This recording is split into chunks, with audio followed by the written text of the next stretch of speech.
and welcome to episode 135 of the Wrist Cheese Radio podcast, your place for horological hot takes, taboo topics, and often unpopular watch opinions.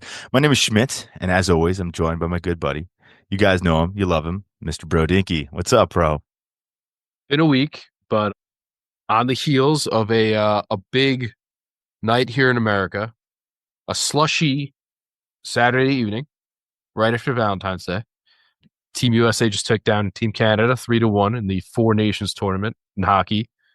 That means by default, I believe Canada now has to go by America's hat. So unfortunate for them, but these are the L's you have to take. You come at the king, you best not miss. That's it. That is it. Aside from that, a happy birthday to my middle son, Luciano. His birthday is in 29 minutes. And yep, he's 4 years old. So no longer a three-nager. He's just such a unique kid, you know, fierce. I'll say that much. He is just full of spirit. And I hope he learns to harness it one day because it'll do him a lot of good. I love it. Aside from that, just super busy week. I've been swamped. I've been kind of dark all over the place. But aside from that, not much else going on. I did have the privilege of my second now company decided to say, hey, dude, we'd like to send you a watch and find out what you think. And I respect that because, again, I don't make any guarantees. I say, I kind of come straight at it and I say, is there any expectation of me? And they say no. And then I say, okay, we can be friends. I will not agree if I have to sugarcoat anything or I'm going to give an honest opinion. That's it. They say, that's fine. And, if you post it, great. I say, okay, we can be cool. So shouts to D1 Milano. They're kind of a smaller brand. You've probably seen their sketch watches that look uniquely like a sort of a interesting rendering of a watch on the wrist, which is pretty cool. It's very neat, kind of novel. Yeah, it's a little pop arty, but it looks good, man. But it sort of put them on the map. I mean, all of their watches kind of, most, I won't say all, fall into that aesthetic, which some will know as sort of derived from a very famous Genta design. Multiple Genta designs, yeah. But yes. But it's cool. I did try for the automatic carbon. They don't have any left. It's a limited edition, unfortunately. But so I went with a kind of a white ceramic, something in, sort of, if I was gonna go over the top Royal Oak, what would I go with? White ceramic. Okay, so that's what I went with, just because I will never own a white ceramic Royal Oak, and why not? So far, it's fun. I mean, it's a Seiko quartz movement. Nothing too crazy, but it's nice. It's light. I don't have anything in ceramic yet, so I thought it was cool, and so far enjoying it. Super light, kind of fun, something different. Love it. I mean, at the price point, I mean, they offer watches, plastic versions of that watch for like $195, which realistically, I mean, that's like, I mean, it used to be SKX money, but it's certainly not SKX money anymore. So not a lot you can get for that. Certainly not many neat watches you can get for that. The one that I have, I think retails around like $495, but overall cool, enjoying it. Shout out again to them for risking it all. Again, I don't make any promises. I say, hey, you send it, I'll check it out. Bravo. So yes, that's number 2 now, in addition to the Aulic and Vice that I was allowed to spend some time with. So I'm all for it. Again, I don't have any aversions to these things. I don't take any money. I don't take any compensation. I don't plan on, if somebody's going to let me keep the watch, I don't plan on just flipping it over for a profit. It is what it is. I'm kind of just down for a nice unbiased test drive, and whatever, whether I have to send it back or not, I'll have fun with it. Why not check out something new? As you should. All right. Enough about me. How are you doing, bud? I'm good, man. I'm good. Coming off another week of travel, which is good. So even though you were dark, I was also pretty dark as well. So off the radar, doing my thing for work. Doing some travel next week as well locally, but shouldn't be too bad. But excited to record another episode, get some content back out there, and keep it going for our listeners. So family's doing good. Kiddos are doing good. We're going to the rodeo on Monday. So probably when this episode drops, we'll be at the rodeo, boots deep in animals and probably some horse crap somewhere, but it's a good time. The girls love it, so I'm excited to take them back out Yeah, again. you can watch somebody take horns in the ass. Well, why not? It's a thing. 10-gallon hats. I mean, It's a thing, man. Pull out your cowboy hat, your cowboy boots, and some nice pressed Wranglers, and let's go. It'll be right? fun. Get to It'll be watch fun. the rodeo clown run for his life. That's always a part of it. But for us, really, at this age, it's more so like the petting zoo and Okay.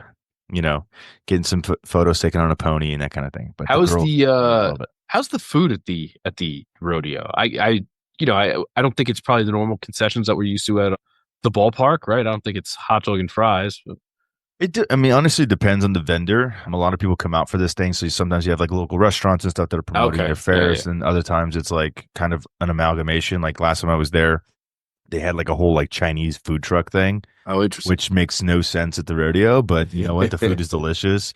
You got burgers and dogs, popcorn, lemonade, that kind of stuff, and then you have some other local entities will do like brisket or stuff Yeah, I like was gonna that. say I Their expected joints. barbecue for sure. Yeah, barbecue, turkey legs, all kinds of stuff. But there's Yeah, so there many you go. different That's people there.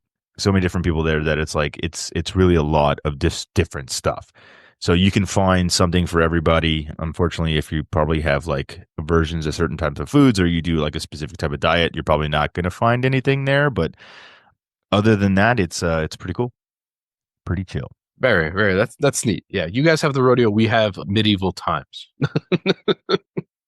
I've heard of that. I've actually never been to like the medieval or Renaissance Oh, type they do fair stuff. the whole joust, and again, turkey legs and pickles and weird shit. Yeah. I love it. I heard this myth, and I have no idea if it's true or not. But it's one of those things that you see on TikTok, and you just assume it must be true. Oh yeah, But somebody was saying that like turkey legs aren't really turkey legs; they're like ham legs or like pig legs or something like that. I don't know if it's true or not, but I just thought that was kind of funny. Like, well, I don't interesting. know if I want a turkey. I think you'd be able to tell. Would you though? I mean, if you overcook turkey and pork, they're kind of similar, but I'm not so sure. But it's more so like the size of it, right? Like turkey legs are pretty big. Yeah, So is it like a turkey leg, or is it like I would. I mean, I would or is hope. it like a I hope it's pig turkey leg? leg. I mean, don't get me wrong. I'm Pig all leg. about the swine, but that's just that's certainly a strange I'm thing. all about the swine. I am, dude. I always make a joke when people, because people kind of knock pork, and I'm like, listen, if I had to choose down to a single animal, and that's all I could eat the rest of my life, it would be pig. Really? All the best stuff is from pigs. I understand steak is awesome. I love beef. It's awesome, but ribs, bacon, pork shanks, pork butt. I guess that's true because There's so much good stuff in there. Pork chops. Here's the other thing too, though. Well, You also know how to prepare it. Okay, you know how to prepare it. Oh, 100%. Yeah. And someone like me, that's basically unless it's like a cow, I have no idea what to do with it. So it's like I can do a hamburger, I can do fajitas, I can do steaks, stuff like that. Like okay, no problem. But pig, unless it's bacon, like I'm kind of at a loss. So, I've done an entire one before. That's fun. oh, did you like spit roast one, or did you? So we do what's called the caja china. It's a little nifty thing that's called a china box, and it's basically it's a wooden box that's lined on the inside with metal. Okay. You put the pig in it, and then on top of the box you put coals, more metal on top, and then you can put a grate over the top and grill on top of it if you want to, also, which is neat.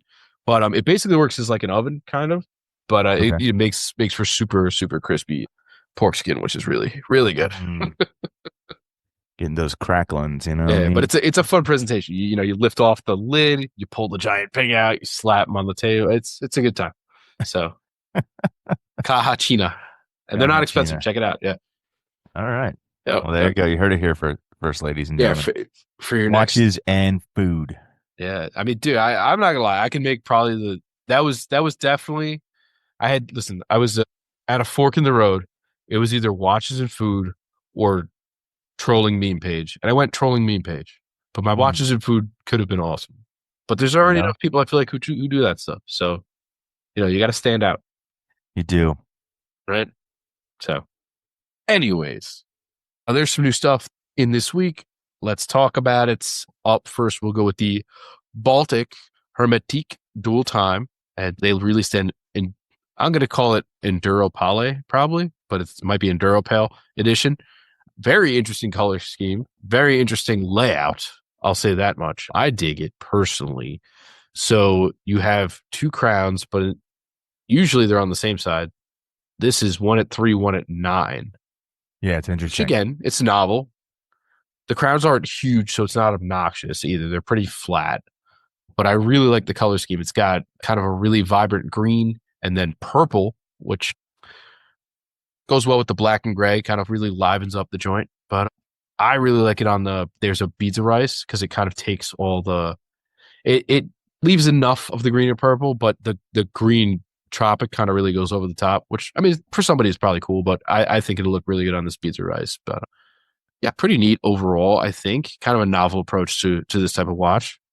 It's interesting for sure because I mean it's kind of marketed, I think, for like motocross or something like that. That's kind of where the Enduro Poly comes from, but the coloration is pretty interesting. But again, if you think about the kind of the collaboration it's going with, it's like this is like racing colors and things like that. Right, yeah. It You looks think about cool. the like Lewis Hamilton editions and stuff. Kind of Exactly. similar, yeah. Exactly, exactly. I think, looking at all the photos of this particular watch, I think my favorite is on the flat link. I just think it Okay, has a yeah, very yeah. cohesive design. But you're right. I think if you're going to go sporty, you obviously go with the green tropic, but it's green, green. You know what I mean? Like it's bright. But beads of rice and flat link is probably where I would be because it really does tone down the overall presentation of the watch, which I think is good. But cool watch. I mean, I was a big fan of the original Hermetique. Hermetique models that came out, kind of the sand, the green, those versions of more militaristic colors. But it's a cool watch, and it's an interesting take on an internal rotating bezel timepiece. You know what I mean? Like it's very interesting that the crowns are literally mounted opposite of one another, and it's gives you this very different appeal. But it's funny because like when I see it in photos, I cannot tell if it's upside down or not because both crowns kind of mess with my eyes a bit. But I get beautiful that. watch, super thin. This is apparently has done very well for Baltic. So again, these guys really know how to do simplified designs, and they kind of have their own spin. Because you look at something like this, and it doesn't really look like anything else on the market, even though some of the design elements could be considered contrived from something else. They have this really distinctive ability to just create something special that is unique to their style. And I think that there's a lot to be said for that, especially in this micro brand space, because there's so many brands out there that, they focus too heavily on contrived designs because they're like, oh, well, this is something that people feel familiar with. They're going to like it. They riff enough with being different. And I mean, still to this day, my favorite collection that they have is the Prismic. I mean, I think all of those are Yeah, those are dope. phenomenal pieces, but everything that they have in their lineup, they look great. So kudos to them. Another really cool piece for sure. Yeah, I mean, 37 millimeter and a dual crown watch that's 10.8 thick is really It's kind of nuts. It's impressive. nuts. Yeah, it's got a Miyota 9039 in it. €600, really not too shabby. I mean, it's a 200 piece limited edition, which means it's probably gone by now, but still pretty neat and good on them. They keep churning out these LEs and they just keep selling them out. So Yeah, I love my Baltic. I just wish my did I tell you that my Tropic strap like split? no, Yeah, man. Like I was putting it on the other day and I was like pulling on it to like fasten it to my wrist. And I was noticing that like I saw silver poking through the top of the strap, and I was like, "What is that?" And I flipped it over, and like it's basically about to shear off on the spring disintegrate, bar. Yeah, yeah. So I was like, "Okay, well that's reduced to unfortunate." atoms. So I'm like, "Well, now do I need to buy another Baltic strap, or do I just go out there and get an FKM something else from somebody else?" But yeah, I was kind of bummed about that. So it's the second Baltic component that has failed on me, which is not great. Oh no. The watches have been great, but the bracelet and the strap have not done very well for Yeah. me. Well, I guess if I'll, anything was going to go, you'd probably prefer something like that. I mean that's true. And I will say this: the Baltic that I own is actually like one of the first ever production Baltics. Like the gentleman that I got my watch from, he did the initial like crowdfunding like launch of the first Oh, cool. Aquascaph. So like this is like OG. So we're probably talking, dude, I don't know, like 8 years, 9 years now. So these things will fail at some point, but I was just kind of like, oh, I don't really wear you all that often. And now I have to kind of sit on you. Watch is running great though. Everything else looks great. Just what am I going to do with these parts? All right. Up next, we have two, I believe, new versions of the Bulova mill ships. One is in green, one is in blue, and they are in a bronze case. I like these a lot because they give you sort of a Blancpain look on a certainly not Blancpain budget. You kind of look. It kind of looks like the 50 fathoms. You definitely have the little indicator in there for the moisture. That's cool. But I even like the plain mill ships. I thought it was really cool. I know some people when it came out, they got it. They sent me pictures of it. I thought it was really neat. I wasn't sure how I was going to feel about. I think the strap is really thin, if I'm not mistaken. I think it's like a 18 or 16, something like that. The original one, if memory serves me correctly, was 16. 16, right? I thought so. I think they fixed this one because it's 18 based on the rendering that I see online. Okay, yeah. I'm wondering if they kind of redesign the lugs to make it more strap friendly, knowing some of the criticism with the previous version. Right. But overall, I mean, I think it's a really handsome watch. I think it's definitely got that military aesthetic if you really want that. Something a little different in bronze. I mean, alternative case materials are kind of still all the rage, as I was talking about with the D1 Milano. Like, steel was king for so long now that I think people are just hungry for alternatives, whether it be whatever, even plastic. I mean, hell, how many sort of plastic derivatives have we seen? Even recently the snorkels. I mean, yeah, exactly. I think people are just hungry for different. Yeah, totally. Still want one, but no, you're right, and I think too, of all the timepieces that have come out in bronze, this one to me also makes the most sense because, you're talking about a timepiece that was issued to the U.S. Navy back in a time where their diving instruments, their diving hardware were made out of bronze and brass, specifically, the Mark IV helmets and things like that. So this is kind of cool that, it's kind of surprising to me that it took them this long to make it in bronze. You know what I mean? Because like this, it almost makes too much sense. Exactly, that's my point, right? Like it makes too much sense. Like the original watch came out in steel. There was I think a limited edition version that came with like the diving helmet box and like a standard production model.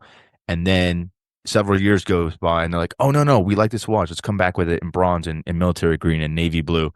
And I think it looks great. But it's kind of surprising to me that it took them this long to make this version, which is quite interesting. But you know what? All that said, a great choice, a great piece. I think it's a very, very cool watch. Again, for $1,100, a little steep for probably most people to spend on a Bulova. But you know what? Wait till these come down on the secondary market. I'm sure you'll be able to grab one off of eBay for not too much money. So yeah, for sure. For sure.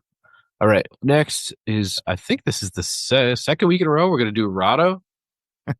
Maybe that's a streak. I mean, that's certainly didn't have that on the bingo card, as they say. So Rado has a new Diastar out. It is in collaboration with Tej Chauhan. I do not know who that is.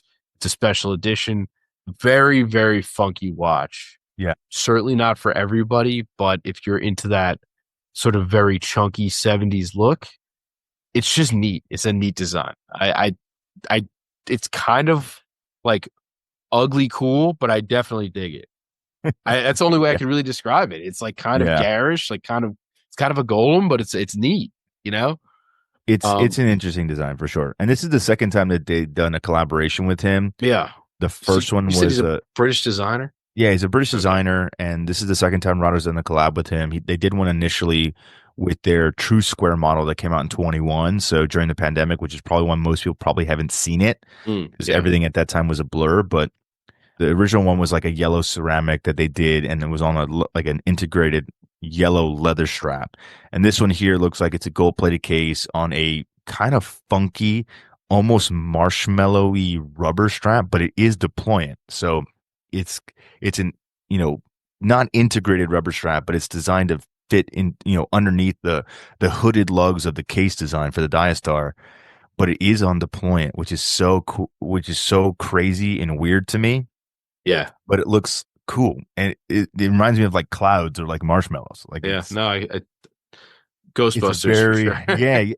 yeah, kind of like the little Stay Puft, Stay yeah. Puft Man, right? Like it's kind of interesting, but a very funky dial, very funky hands, very funky calendar for the dates. It's got a little bit of like dashboard, like it kind of has a Autodromo feel to it a little, yes, very much so, but in a very good much way. so. In the way that I like Autodromo. Yeah, exactly. And it's an automatic, it's a mechanical watch, so this is very cool. Is it going to be a piece for everyone? Certainly not. Absolutely not. Certainly. Absolutely not. This is a unique watch. It's probably not going to be a bestseller either, but it is a cool piece that if you were looking for something funky, and it's a Rado, they're not too much money, relatively speaking, to what we see in the industry. So it's kind of cool that this is out there. So, and it's a Diastar. Like this is one of their most famous timepieces that they've ever released. It's a very cool, unique collection to Rado. And without Rado, we talked a little bit about ceramics earlier with D1 Milano. Without Rado and what they did with ceramics in the 70s, we wouldn't have the ceramics technology that we have now in the watch industry. Mm. They were really the major champion with doing things like hard metals and ceramos and all of these different variations that evolved into what we consider today, ceramic. So it's a pretty big deal from a brand that's very, very popular with this. Now, this is not ceramic; it's gold-plated steel or PVD steel, but you get that. It's kind of an interesting piece for sure. Yeah, 2,100 pounds, it looks like. But given how niche this is, I would think you could probably find it at a steep discount somewhere, I would assume. Definitely secondhand, for sure. Yeah, or twist the arm of your AD and get it at a Yeah, be like, look, are you really moving a lot of these? No? Okay. exactly.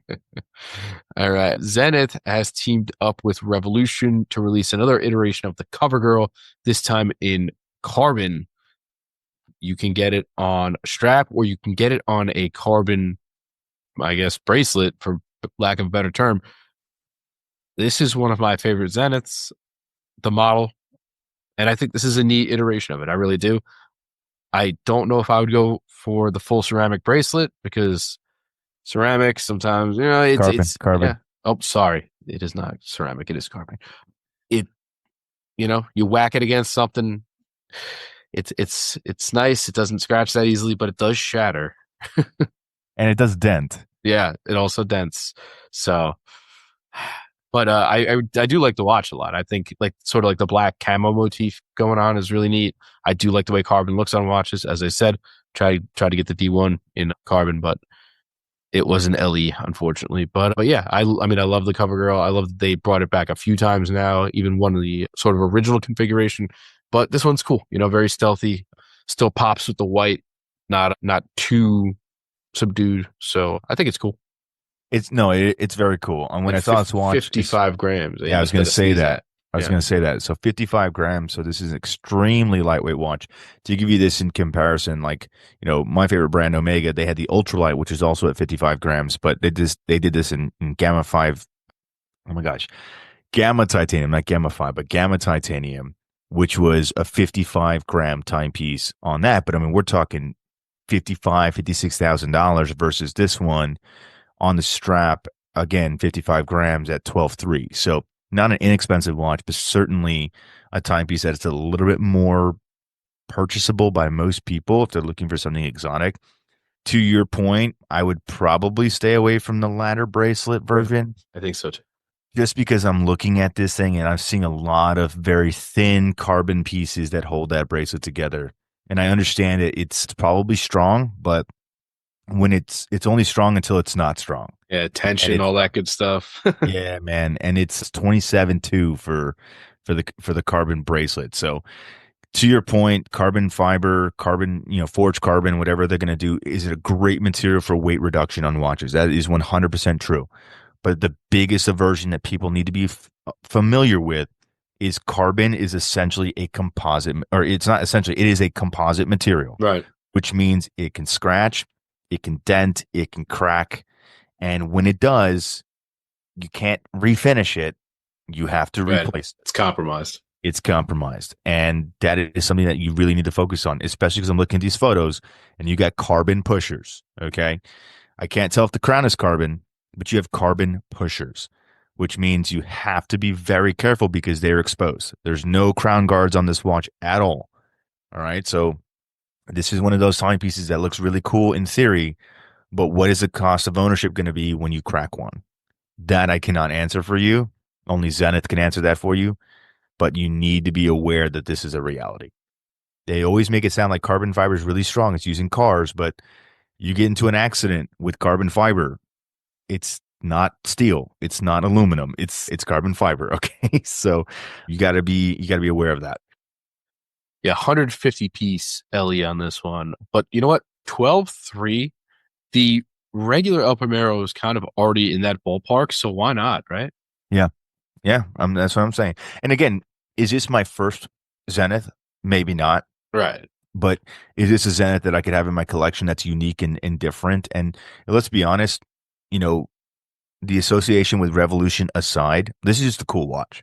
Yeah. Like I could care less if it's associated with Revolution or not. I just think it's a very cool, unique piece, and it's one of those pieces that is different. And it would be one of those watches that if you went to your watch box, you'd probably be getting a smile on your face every time you look at it because it is such a cool piece. You just got to be concerned a little bit about the material it's made out of. It's probably not going to be your daily wearing chronograph. Yeah. But again, I think it goes back to any excuse for an alternative material right now. Like, anything Mm-hmm. to not be stainless steel. Why not? Right. 100%. All right. Moving along. One of our favorite sort of under the radar brands, Fred Constant, is Good putting old out Fred Constant. it's putting out a world timer with Watch Angels. Again, another limited edition. A lot of limited editions this episode. I thought collectors hated that. You know what I mean? I thought so too. I mean, maybe it's just, you know what? Economy's kind of weird. Maybe they're trying to get collectors to jump at some stuff again. So who knows? But, It is what it sales is. What are you gonna tactics do? and such. So this is the FC718 automatic world time manufacturer limited edition of 718 pieces. Mm-hmm. But overall, very neat watch. I mean, we know that they make very impressive watches, very neat looking. Some of them certainly a little bit homagey, but this one really cool. And I like that it's a little bit of what would you call this? A dual time world timer? Like it has. Have you noticed the two? I guess it's a day and night. I'm not. What would you call this? It's got the two dots on the opposite side of the. I didn't notice that until just right now when you Because one's said at that. 12 and one's at 24. I mean, unless that's just an easy way to denote where your half and full days are. I don't know, but it's certainly a neat feature. Yeah, yeah, yeah, yeah. I didn't even notice that until basically you said it.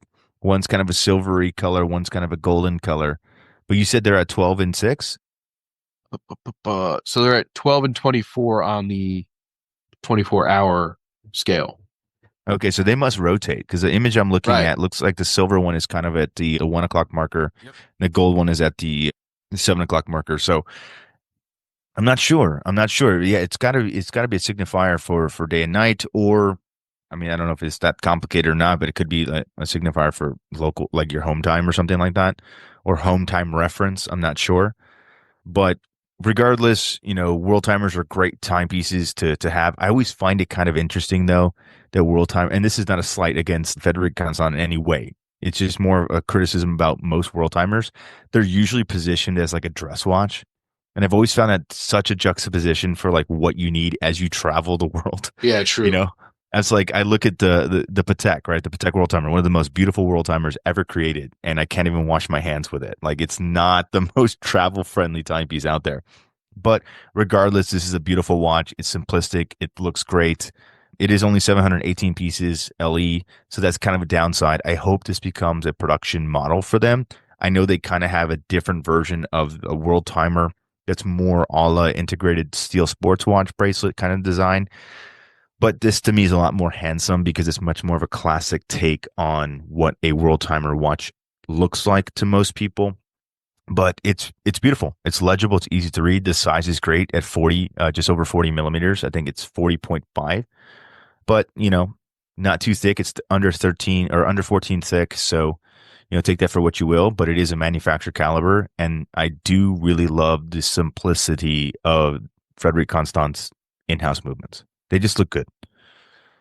I know it's a mass produced movement, but when I look at it, it just looks like some of the more hierology pieces. This is very Spartan in its design, very simple finishing, but you can tell it was done with intention and it looks great. Yeah, 44.90 Swiss francs. And I believe there's a window that you can get them in. It looks like there's a countdown, 25 days to go. It says ends 3/13/25. So I'm guessing that's your window to get these. They have what I was describing before labeled as applied sun and moon semi hemispheres. Hmm. Okay. Sun and Yeah. moon So I semi-hemisphere. guess the gold is supposed to represent where the sun is, and the silver is the moon. Okay. Yeah, that could make sense. So I would kind of have to set my brain to figure out exactly how I would take advantage of that, but It may at least I get it. it may just be in relative positioning to where you are in the north. I mean, again, Yeah, in the like northern. if the sun's coming up, it'll be coming around the Correct. dial. Yeah. Correct. But the tricky thing with those is sometimes that only works if you're in the northern hemisphere. Is because Yeah, whatever the I was trying to just figure that out because wouldn't yeah, I don't I'm not sure. I'm trying to it doesn't really have a description in the article that I read. okay. But I'm curious to say the least. Yeah, but I mean, again, it's like if you think about moon phases, we kind of touched on this with the speedy moon phase, right? It tracks the lunar cycle in both hemispheres because whatever the moon is in the northern hemisphere is going to be directly the opposite of it in the southern hemisphere Right. because we see it from two different vantage points. So I'm Wait, wondering if this is kind of in that same type of idea. you're not one of these round earthers, are you? Wait, what? The Earth is round? I thought it was flat. But no, I think you're right, probably right about that, right? It probably has to do a lot with orientation and Correct. yeah, I would love to play around with one of these, but that's never going to happen. Well, 718 pieces, man. They're going to This be is one of gone those I'm before going to have to even. find somebody in Red Bar, New York who just went out on a whim and was like, "Why the hell not?" Exactly, right? What why not? Why not? Well, you should just buy that. Why not? And I'd be like, "Oh, dude, cool. Yeah. All right." So moving along, I came across an interesting tidbit I think a lot of people saw this week, and I'm only really bringing it up because we kind of touched on this when the major acquisition happened. We all know Rolex bought Bucherer boutiques, right? And we knew that they were kind of using that as a channel for their CPO. And there was a lot of conjecture as to what exactly they were going to be doing with it. And although they are not canceling the Bucherer store, they are cutting the Bucherer brand, Yeah. which I thought was interesting. I mean, it's a pretty storied brand, and I mean, it's made its way into some pop culture. If you've seen Yeah, John Wick. you've seen Deadpool 2.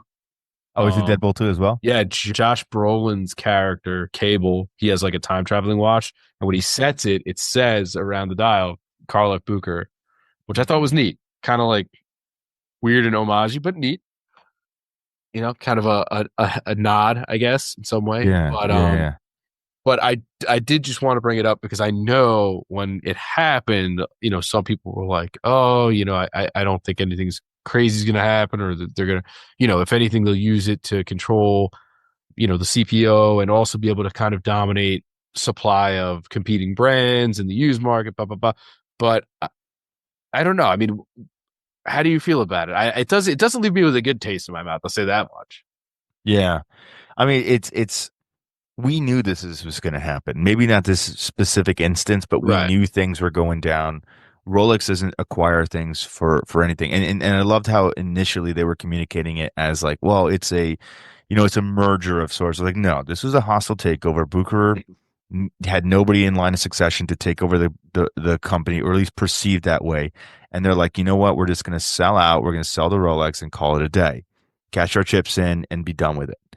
And I don't want to say I told you so, but we knew that things were going to shake up. And again, I didn't predict this specific thing, but we knew things were going to change within regards to Bucher. I mean, we reported on this even what sometime in the middle of last year when they started, firing all the heads of Bucher. It's quite interesting, and I've heard from my local sources that there's been a lot of people that worked for Bucher for many, many, many years in the U.S. division, and they're like, we are changing companies. We are getting out of here. We are seeing the writing on the wall, and we need to vacate before, we are axed out officially. So it's interesting to see that play out. I'm not saying that that's happening on a large scale or not, but I know that there's been some rumors that executives at the Bucher level have been shifting around. But regardless if that's true or not, doesn't matter. There's just changes coming, and Bucher is consolidating. The Bucher, I should say, Rolex is consolidating the Bucher brand just because statistically it hasn't been a big earner, and it has been somewhat of a failing bottom line for the company. It's been mostly notable in just name only, not really in presence. Because let's be honest, how many people outside of the two pop culture references that we've referenced already are out there wearing a Bucherer timepiece? I'll be honest, none that I know of. Nobody that I know of either. Not that I don't have any kind of appreciation for them or anything, but I know none, zero. I mean, that's the whole thing. And I think when you start looking at it from a brand perspective, and I think, Bucher, the watch company, has existed since like 1818 or 1888 or something like that, right? At least it's what it says on the dial. But, you start thinking about this as like, okay, that may be, the founding of the company itself, but does that necessarily translate into heritage? You know what I'm saying? Yeah. And I don't think that it does. Yeah, 1818 Lucerne, or I'm sorry, 1888 Lucerne. Yeah.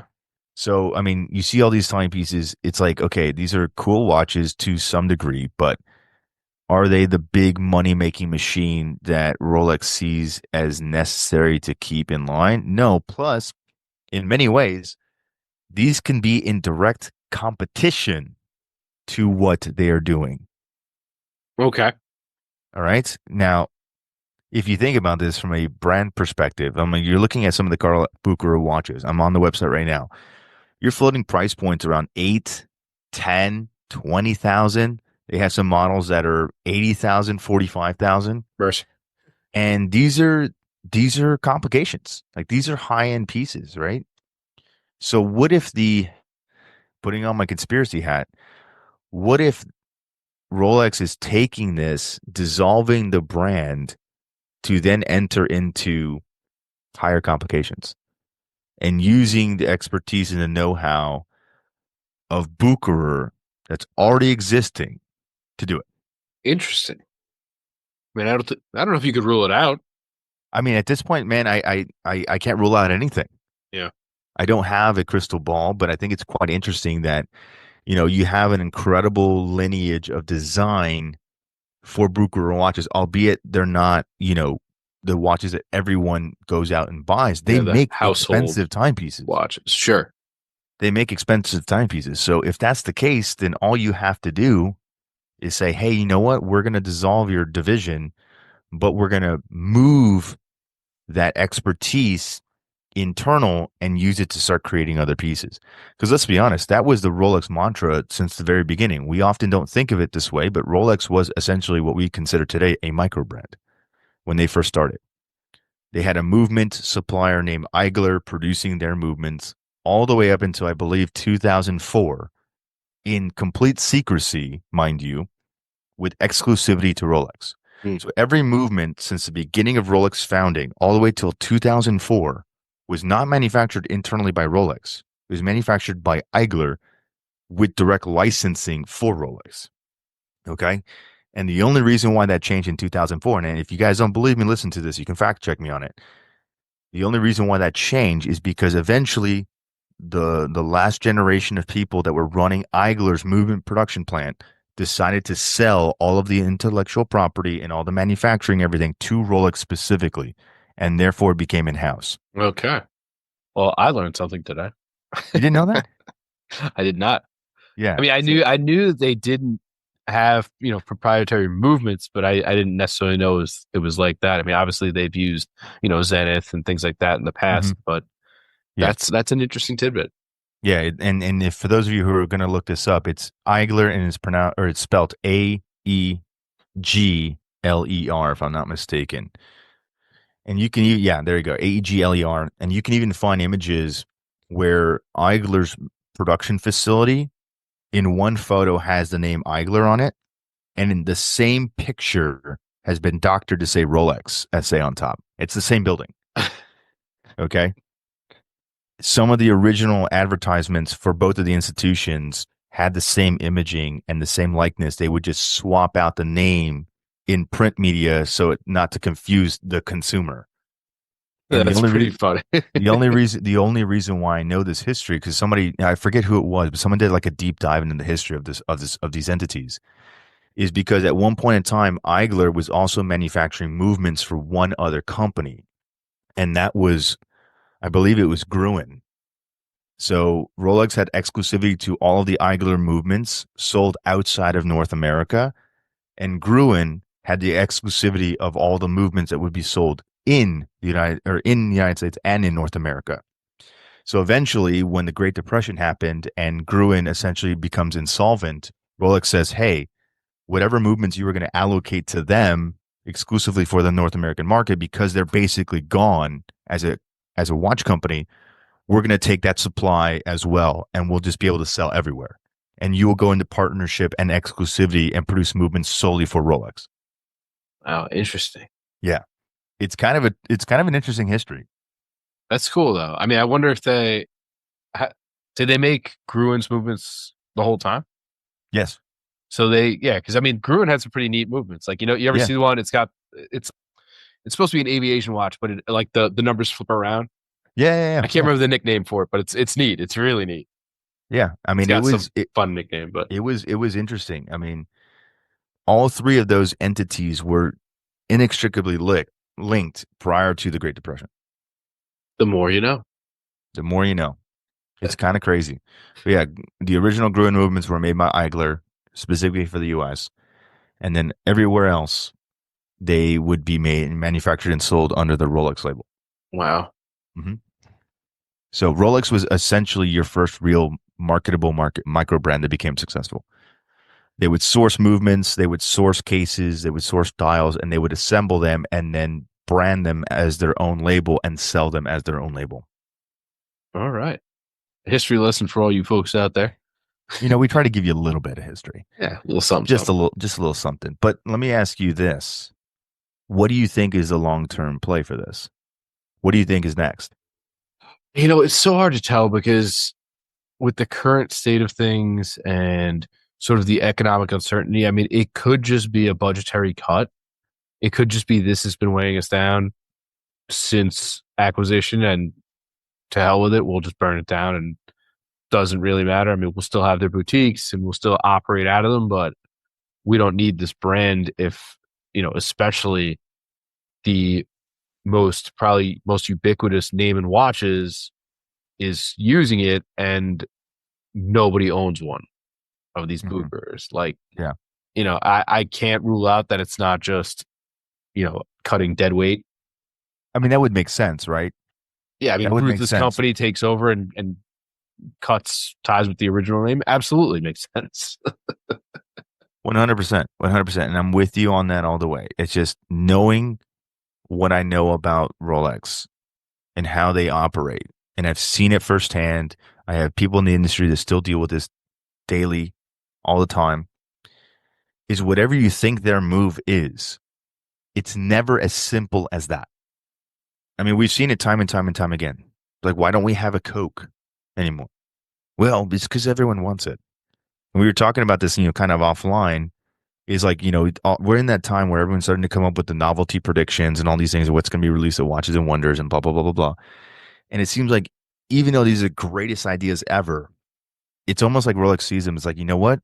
That's a great idea. We're definitely not going to do that. I'm telling you, I think they have them made and they're like, nope.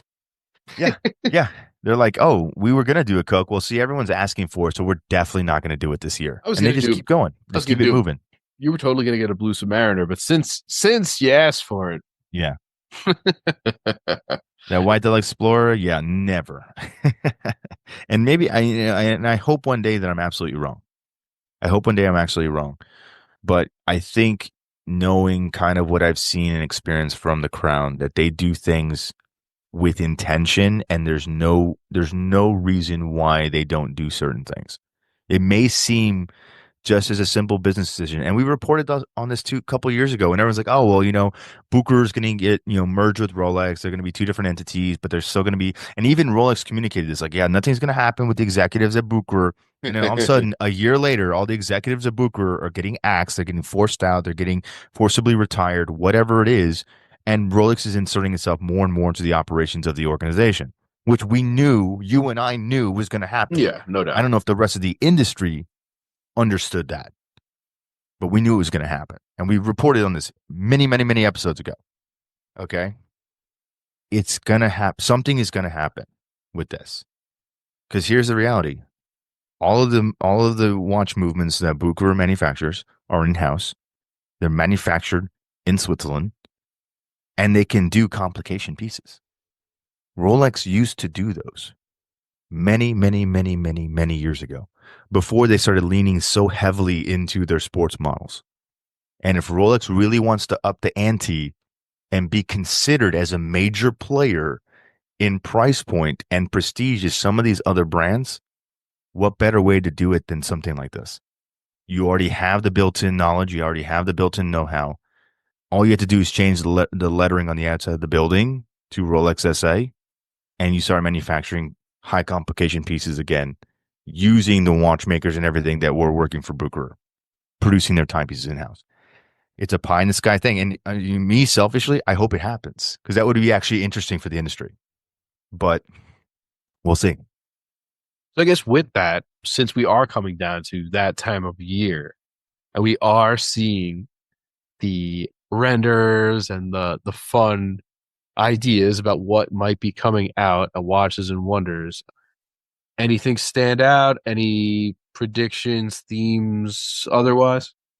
I mean, personally, I always had to give credit to Monochrome. I still think to this day they do the best predictions. And even if the predictions are completely baseless and way off the mark from what we actually see, whoever does all of their photo editing and their conceptualization renders, like, hats off to you, They man, are because nice. they're I mean, essentially what I see is something that I could see in a Rolex advertisement. You know what I mean? Like, they are very, very, very good.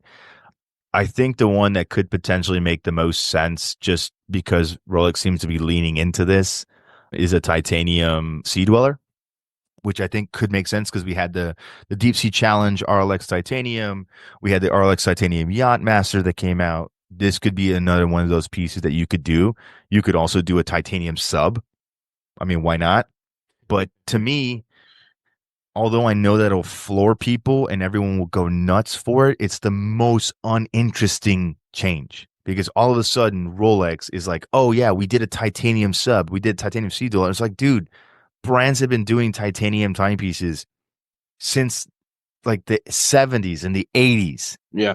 Okay, this is nothing new. So if that's the case, that's the most uninteresting type of thing going on. The other things that they did that I thought were cool is the 1908s with lapis or malachite dials. Like, that's actually kind of sick. I could see that.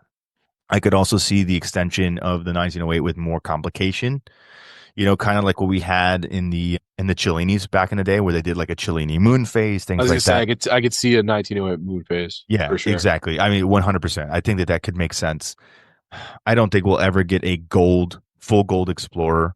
I don't think that makes any sense at all, but I didn't think we'd get a two-tone Explorer. So what do I know? What else did they come up with? There was a big push for a smaller sub, 37 millimeters, I think is what the renderings were kind of photographed to be. I think that makes sense in a lot of idea. Does it make sense in practicality for the brand? Probably not. And you But know I what? mean, there's precedent for it. They did it with the Yacht Master, right? Yeah. Now, here's the thing. I was talking to somebody who is in sales and kind of has their own brand things going on, and they kind of have the insight on this. The market says that they want smaller watches. The money says that people do not want smaller watches. So this is an interesting situation here, because 40 to 42, 43 is still where the money is. Yeah. I mean, how many moon watches at 42 millimeter are sold every day globally? Thousands, It's just tens strange of to me. I mean, thousands. I don't know. we've had all this, and it's kind of humorous in that regard, but we had all this clamoring for unisex sizing, downsizing, and whatever. And I like that stuff, but I buy watches in those sizes. It appears that the industry has made a big stink about it and are not backing it up with their money. Well, the reality is that so many watch collectors forget, and I've said this a few times before on an episode, is we forget that we are not the major consumer. Yeah, of course. We forget that we are maybe a 5 percentage point of the major consuming demographic. The average person that's wearing a Submariner today could give two shits if it's 41 millimeters or 40 millimeters. It doesn't matter to them. All it matters is it's a Submariner and it has a Rolex Coronet on the dial. Guess what? The women are still wearing that size anyway. So why lean into this idea of making this smaller version of a timepiece when there's really no market precedent for it? Yes, there's a bunch of guys on the forums on Reddit, clowning everybody. Oh, we need to go back to mid-sized divers and all these things again. Like, okay, but you are a very small demographic of people. And let's be honest, how many of those guys are keyboard warriors that don't actually buy anything? All they're going to do is keep spinning the same type of, messaging out there on the forums when it's not going to get you anywhere. And you don't even consume the product anyway. I mean, I think it's a good idea in intention. I don't know if it's necessary for Rolex to do it. Now, is it necessary for some brand like Omega to do a 38 millimeter, 39 millimeter, 300 meter? I think so. Okay. But Rolex doesn't have to play in those games. They don't. They command everything that they do, and everyone just adopts. Okay. Because let's think of it this way. Let's use the Sub as a case study. The Sub was 39 millimeters for so many years. Then it went to 40. Everyone lost their minds because it was getting too big. And everyone's like, oh, it's getting big, it's getting big, it's getting big. And then what did Rolex do? A few years ago, they increased the size even more to 41 and said, screw all of you people. Just when you thought it was getting too big, we made it bigger. And guess what? You're still trying to buy it. So I don't know if it makes sense for them to be like, you know what? Oh, 41. We're going to do a 41 and a 37 or a 38. I don't know if that makes sense. Because at the end of the day, no matter what they produce, people are going to buy it anyway. And if they do something like that, it'll be kind of like the full gold Sea Dweller. Like nobody asked for this. The Deep Sea Challenge at 50 millimeters or whatever it is. Nobody asked for this. Yet people are lining up to buy it when their dealer calls them with an allocation. Because they're buying it based on the novelty of it, not because they're actually going to use this or it's practical or whatever. You know what I mean? Like they're just buying it because it exists. Yeah. So, and maybe that's what Rolex is playing in now. We're just going to make whatever we want, knowing all the lemmings are going to buy it, and we could make the world's ugliest watch and still sell it.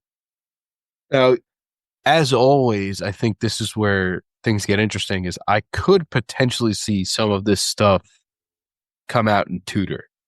Well, yeah, I think that's where it does make sense. Like I could see a white Ranger. Yeah, I could see that happen. Like I agree with you, because Tudor has been the testing grounds for a lot of these pieces, right? Right. But it's also interesting because I've been talking to a couple dealer friends of mine, and they were telling me that as time goes on, more and more and more of Tudor is behaving like Big Brother. Did you know the monochrome is an allocation piece? No. I was like, what? They're like, yeah, it's an allocation piece. I'm like, your standard time and date 41 millimeter diver is an allocation piece at like, I don't know what, $3,800? Yeah. Like, why?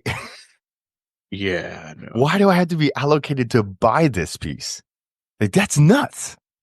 Especially because I don't even think they're marked up on the secondary. Like that's why I'm like, but yeah, apparently it's like it is a timepiece that it's not hard to get, but you have to be like vetted, and again, he could be pulling my leg, but I don't think so, because he's like, we have constraints as to, how we sell this piece to people. That's crazy. I was a little under on the price point. So $4,700 or $4,600 or $4,375 on a rubber. All right. Okay. Okay, so you're talking 40, 4,000 and some change, but this is an allocation piece. It's the most uninteresting timepiece out there. It's just a basic black dial diver, no date. Like, why is this an allocation piece? And again, I'm sure that if I walked into a Tudor store enough times or Tudor AD enough times saying I really, really want this watch, that they're going to magically find one for me. But the fact that they have to potentially jump through hoops and there's wait lists for this watch, it's like it's not that special. You know what I mean? Yeah, I do. That's kind of crazy. I'm still kind I, of like I can tell you're processing kind of that. like you're reeling from this. I'm like, what is going on? Yeah, I heard that literally this past week. I was like, this is insane. All right then. But yeah, no, I mean, I could see, yeah, I could definitely see maybe some stone or meteorite on some of the Tudors. Yeah, I really think I just think that's where they do their experimentation and sort of their giving of the stuff that people want, but not the whole way because it doesn't have a crown on the dial. But Yeah, yeah. so I could see some of that. I think that I don't think that's out of the question, but No, I don't think it is I'm either. I don't think curious. it is either. I mean, they gave you a Coke, so I mean, they did. We'll never see one, but it's what are you gonna do? You know what I mean? yeah. So I'm down to find out, but I always think it's fun and interesting to see the same. Let's run it. Let's run the Wet Explorer out there again this year and see if it sticks. Like, I know, and man, for humanity's sake, for people to scream into the void enough, I want to see their dreams come true. You know, like it's sad that we don't have that when it's yeah, the watch that so many people would just love to own. and especially because you had the Air King with the Explorer dial, which they used to offer in a lot of different variations Uh already, huh. Uh huh. including things like salmon, which were neat, but like you could easily just, work that Get one. back in and it wouldn't be outside of your DNA. It would be No, actually perfectly in line with it. So, but again, everything that people want, it's like they actively avoid delivering on. right, right. I mean, that is honestly just a reality from what I feel is has been happening over the last several years. They're like, yeah, no. Oh, we were gonna produce that, but everyone wants it, so we're just gonna pull it back, and maybe we'll use it next year if they stop asking about it. It's kind of the vibe I get. I mean, I could be completely off base. I don't know for sure. Nothing that I'm saying is factual. I have no proof, but I've seen enough, experienced enough, and heard enough to believe that maybe there is something to that. You know, Yeah. and I don't know. It's going to be an interesting watches and wonders for sure because I think Tudor had their big year last year, which you and I have always talked about that typically when Tudor has a big year, Rolex does not have a big year, and when Rolex has a big year, Tudor does not have a big year. It's like they alternate it strategically so that they can maximize the coverage of these things, Yeah. which totally makes sense. But I don't know. I mean, Tudor's year was pretty big last year, so monochrome was a big focus. So I'm curious to see if If we I'm get the curious. Black Bay Blue Flamingo, is that what Yeah, you're getting at? yeah, Yeah, it's almost funny. We basically ignore every other brand that goes to Watches and Wonders. We just kind of focus on that. But I guess when you're kind of the industry trendsetter and sort of a main pillar, people kind of just hone in. yeah. But there's always some other neat stuff kind of around the way. But I'll I'll reserve some judgment for that for now. Is there anything that you specifically want to see, like that you would hope that they would actually do? I mean, you kind of touched on things that are maybe likely, but Yeah, I kind of always say I'm really just not that in love with their modern offering. yeah, that's kind of how I feel about it too. I mean, I think it would be cool to have some sort of tradition and callback stuff, but I just don't. It just doesn't fit what they do now. So I don't foresee that. Especially like when they brought back the root beer. They Hmm, didn't hmm. they didn't bring it like the old root beer. It's Yeah, quirky, it's ugly, but it's it cool. didn't feel the same. It didn't feel the Right? They same. brought Yeah, it back in like kind of a cream soda, not not the Rolex root beer. You know what I mean? Like the Rolex root beer is borderline ketchup and mustard, like, but Yeah. it was neat. Clint Eastwood had one. It was quirky, but it was cool. But this kind of became more of like I don't know, a jewelry piece. Whereas the old one, despite even the model that I like being a two-tone, it just felt like it had a little bit more of that utilitarian feel to it. Yeah. Yeah. No, I agree. So we'll see. I just hope for their sake and the sake of the industry, they just give us something that people want. It's really, really time for them to deliver something. Give us a little kernel. At least keep us talking for the next year. Yeah, there we go. All right, then. I think we can call that one here. Till next week. Stay cheesy. Take care, everyone. Take care.